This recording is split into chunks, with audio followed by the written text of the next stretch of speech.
Aku paham, Mas. Tapi aku cuma ingin kamu istirahat sebentar. Sejak ada Ratna di kantor, kamu jadi jarang sekali bicara denganku. Jangan bawa-bawa Ratna. Dia itu profesional, dia membantu pekerjaanku. Kamu jangan malas-malasan di rumah lalu iri pada orang yang bekerja keras. Lebih baik kamu berkaca. Lihat penampilanmu, jangan cuma bisa mengeluh. Ya Allah.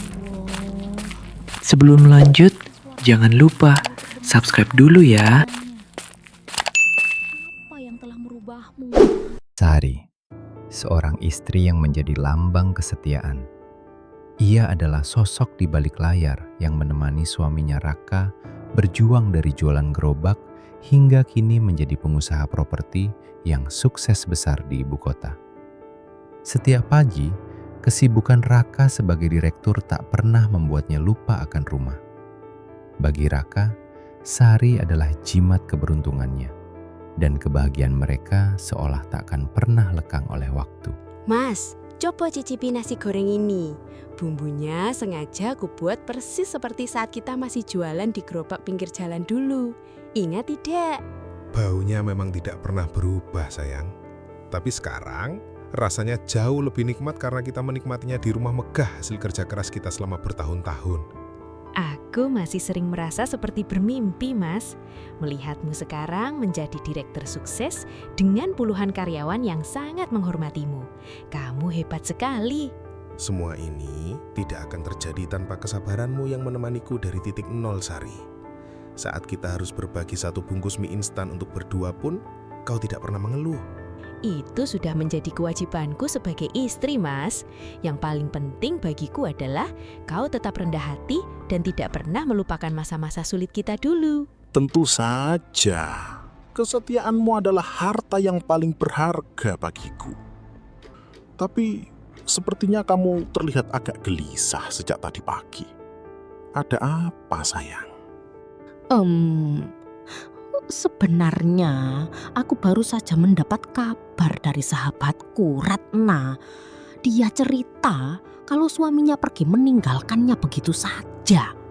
Dan dia kini hidup luntang-lantung di kota ini. Kasihan sekali dia. Di zaman susah begini, pasti berat berjuang sendirian tanpa dukungan siapa-siapa. Iya, Mas. Kabarnya dia baru saja terusir dari kontrakannya karena sudah 3 bulan tidak mampu membayar sewa. Aku benar-benar tidak tega membayangkan dia tidur di jalanan.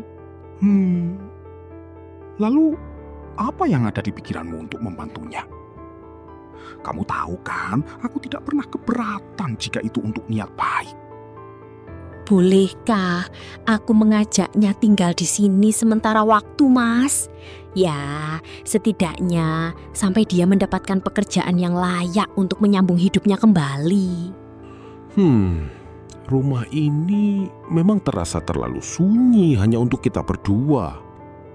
Kurasa tidak ada salahnya menolong sahabatmu itu agar suasana rumah juga lebih ramai.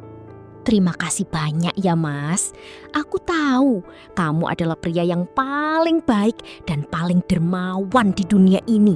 Aku sangat mencintaimu. Segera hubungi dia dan suruh dia datang hari ini juga. Biar dia tahu bahwa dia masih memiliki keluarga yang peduli padanya di saat sulit. Aku akan segera menelponnya sekarang, Mas. Ratna pasti akan sangat terharu dan bersyukur mendengar kebaikan hati kita berdua. Tapi jangan lupa, Sari, ingatkan dia untuk tetap mengikuti aturan di rumah ini. Aku ingin kedamaian keluarga kita tetap terjaga, meskipun ada orang baru yang masuk. Tentu saja dong, Mas. Ratna adalah orang yang sangat sopan dan aku yakin dia akan sangat menghargai kesempatan besar yang kita berikan ini. Kebaikan hati Sari memang tak bertepi. Setelah memberikan tempat bernaung bagi Ratna, ia tak sampai hati melihat sahabatnya itu terus meratapi nasib tanpa pekerjaan. Atas bujukan Sari, Raka akhirnya membuka pintu perusahaannya bagi Ratna. 1 bulan telah berlalu sejak hari itu. Ratna kini bukan lagi orang asing di koridor kantor Raka. Ia telah menjelma menjadi sang marketing baru yang ambisius dan cekatan. Ratna akhirnya memutuskan untuk pindah dan menyewa tempat tinggalnya sendiri. Sebuah langkah yang Sari anggap sebagai tanda kemandirian sahabatnya. Namun, tanpa pengawasan mata Sari, Raka dan Ratna semakin bebas menghabiskan waktu bersama atas nama pekerjaan. Kenyamanan yang tumbuh karena intensitas pertemuan perlahan mulai menggeser batas antara profesionalitas dan perasaan. Mas Raka, ini draft terakhir untuk proyek perumahan itu. Aku sudah perbaiki beberapa poin yang kemarin kita bahas sampai malam. Kerjamu cepat sekali, Ratna. Sejak kamu pindah ke apartemen baru itu, sepertinya kamu jadi lebih fokus ya. Tapi jujur, Sari merasa kesepian di rumah karena kamu sudah tidak tinggal bersama kami lagi. Aku hanya tidak ingin terus-menerus merepotkan kalian, Mas. Aku harus belajar berdiri di atas kaki sendiri. Tapi, aku juga merasa ada yang hilang sejak tidak di rumah kalian. Apa itu? Kamu merasa kesepian juga di apartemenmu? Aku rindu obrolan malam kita, Mas. Di rumah Sari, kita jarang bisa bicara berdua soal visi dan impian, karena selalu ada dia. Sekarang, meski kita sering bertemu di kantor, rasanya masih ada yang kurang. Aku juga merasakannya, Ratna. Bicara denganmu membuatku merasa dihargai sebagai pria yang punya ambisi besar. Bukan cuma sebagai suami yang harus pulang tepat waktu untuk makan malam.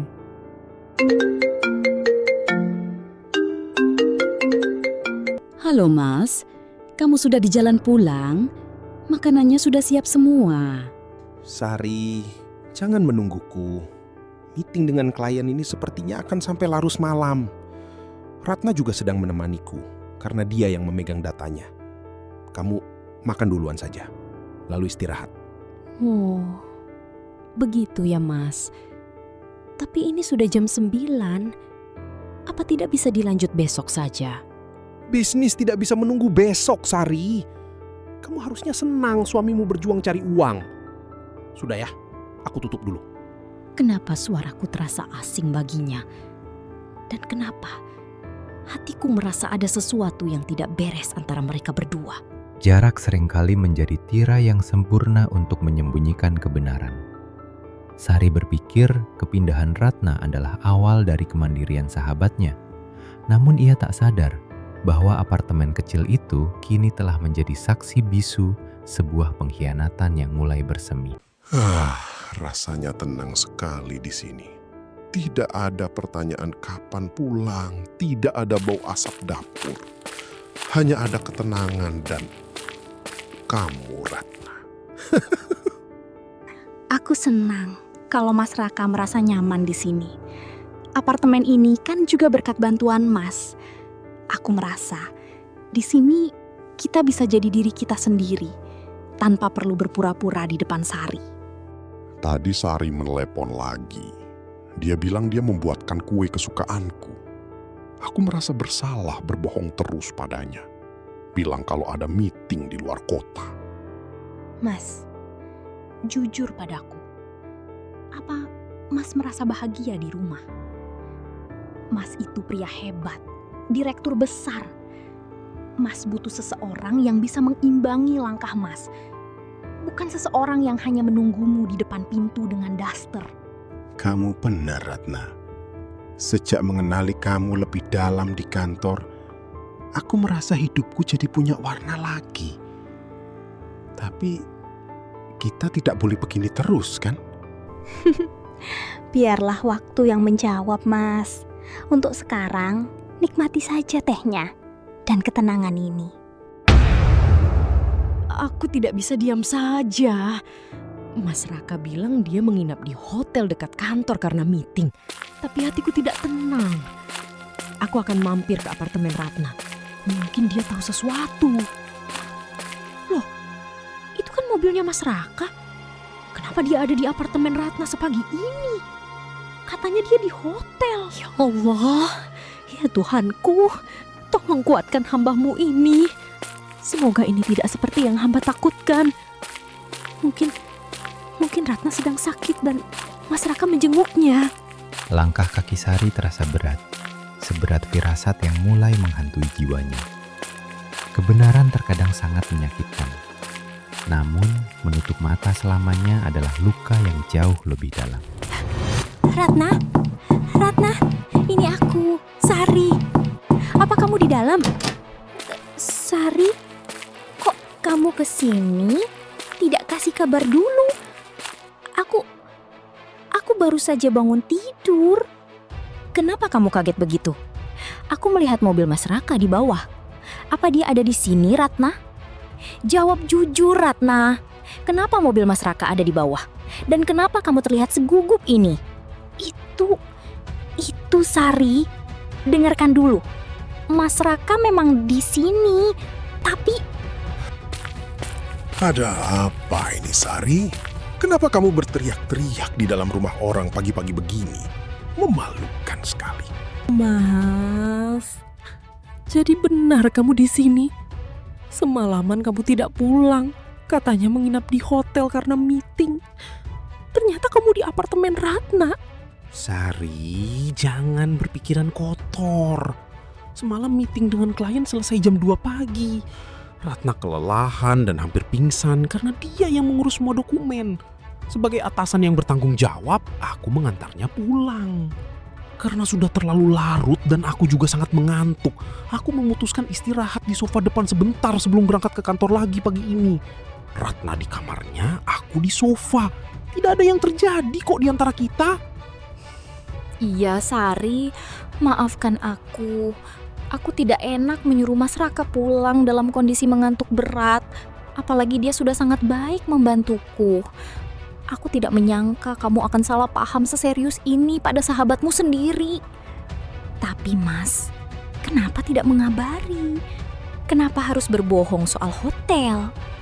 Ya, karena aku tahu kamu akan bersikap berlebihan seperti ini. Kamu selalu curiga, padahal aku bekerja keras demi masa depan kita. Sudah, aku mau ke kantor. Ratna, cepat bersiap. Kita ada meeting jam 9. Maaf ya Sari, aku mandi dulu. Kalau kamu mau tunggu, nanti kita bisa berangkat bareng ke kantor Mas Raka. Tapi sepertinya kamu harus tenang dulu. Mas, terima kasih ya sudah membela aku tadi. Aku takut sekali Sari akan membenciku. Padahal aku hanya ingin Mas istirahat. Maafkan Sari ya. Dia memang belakangan ini agak sensitif. Kamu tidak salah, Ratna. Justru aku yang harus berterima kasih karena kamu selalu ada saat aku lelah. Apapun untukmu, Mas. Kemenangan kecil di apartemen kemarin membuat Ratna semakin percaya diri. Ia tahu Raka sudah berada dalam genggamannya. Kini, saatnya mencabut akar kesetiaan Raka dengan perlahan, mengubah rasa kasih sayang menjadi rasa jengah. Mas, ini aku pesankan salad dan jus salmon. Aku perhatikan akhir-akhir ini Mas sering makan junk food di rumah. Ingat Mas, kesehatan itu aset paling berharga buat direktur seperti kamu. Wow, perhatian sekali kamu, Ratna. Padahal Sari tadi pagi cuma kasih aku bekal nasi goreng saja.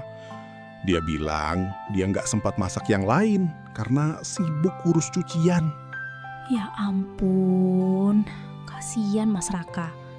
Harusnya istri pria sesukses Mas itu fokusnya ke kesehatan suami dan penampilan. Bukan cuma sibuk sama urusan domestik yang bisa dikerjakan pembantu.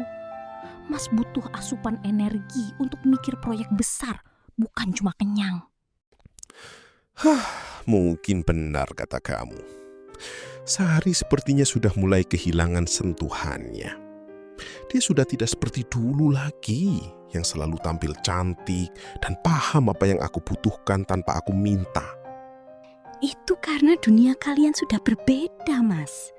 Mas Raka sudah melesat jauh ke depan. Sedangkan Sari, dia masih jalan di tempat. Tapi tenang saja, selagi ada aku, Mas tidak akan pernah kekurangan perhatian. Mas, ini susu hangatnya. Kamu kelihatan capek banget.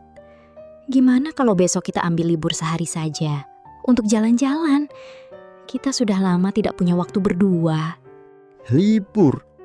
Sari, kamu pikir perusahaan itu jalan sendiri? Aku ini sedang kejar target. Ratna saja yang baru sebulan kerja paham betapa sibuknya aku.